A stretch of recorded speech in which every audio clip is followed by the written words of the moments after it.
Assalamualaikum warahmatullahi wabarakatuh. Ketemu lagi dengan mata kuliah Statistik Pendidikan. Kita lanjutkan untuk bab 3 yaitu masalah rata-rata. Untuk kesempatan kali ini kita akan belajar yaitu masalah desil, persentil, dan pemanfaatannya. Kalau kita bicara masalah kuartil, desil, dan persentil itu hampir sama kalau kita bicara masalah median, yaitu membagi dua bagian yang sama.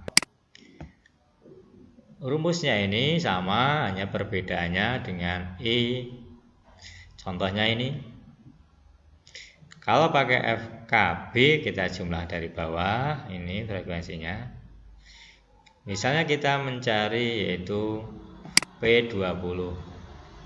Untuk mencari P20,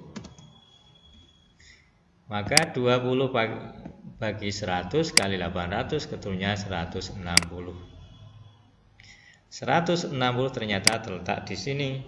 Nah, sehingga L-nya adalah 4,5, FKB-nya 80, FT-nya 88. Kita masukkan rumus, ketemunya adalah 49,05.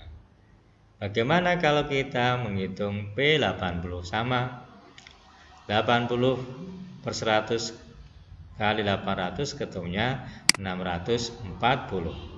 640 terletak di sini.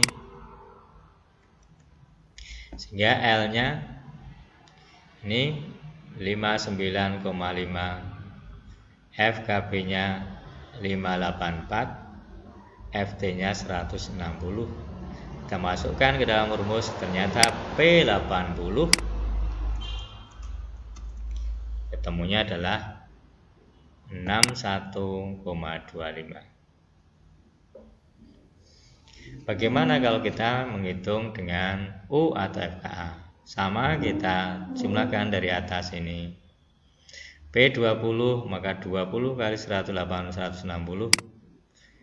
160 terletak di sini. Sehingga U-nya 64,5, FKA-nya 56, FT-nya 160.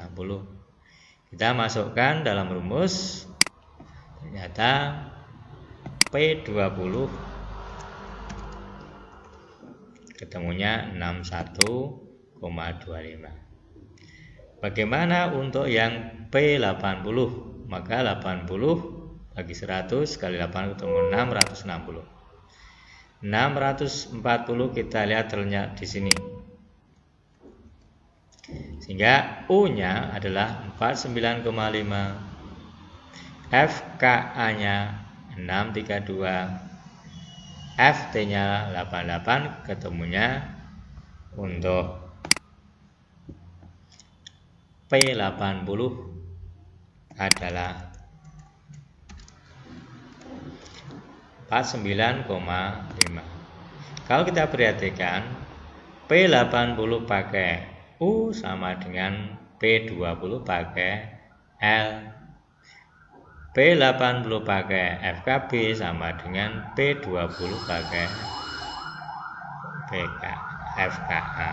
Itulah cara untuk menghitung persentil baik data tunggal maupun data. Gunaan persentil dalam dunia pendidikan yaitu mengubah raw score raw data menjadi standar skor atau nilai standar, yaitu skala 6. Di sana itu ada yang dapat nilai 0, ada yang dapat nilai 10. Anak dapat nilai 0 apabila kurang dari P1. Anak dapat nilai 1 apabila skornya P1 sampai P3. Nilai 2 berarti antara P3 sampai P5. Sedangkan nilai 10, anak dapat nilai 10 apabila lebih dari P99. Nah, inilah mengubah raw data skor menjadi nilai, ada yang dapat nilai 0, ada yang dapat nilai 10. Yang kedua, bisa menentukan kedudukan seorang anak didik. Kalau misalnya kita bagi dua berarti kelompok atas, kelompok bawah. Kita bagi tiga menjadi kelompok rendah, sedang, tinggi, dan sebagainya. Ini kedudukan anak posisinya di mana. Yang ketiga sebagai alat menetapkan nilai batas lulus. Misalnya anak ada 80 anak, kita ambil 4, maka 4 per 80 hasil 5%. 5% ini yang kita ambil yang tertinggi, maka yang kita ambil yaitu di atas yang P95. Jadi, karena yang diambil adalah yang paling bagus. Kalau nanti kita ambil misalnya 20%, maka berarti di atas P80. Itu kegunaannya. Nah, tugas di rumah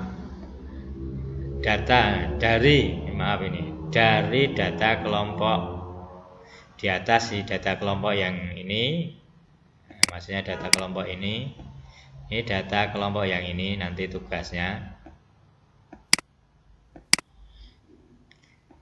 Anda suruh menghitung P8, P21, P39.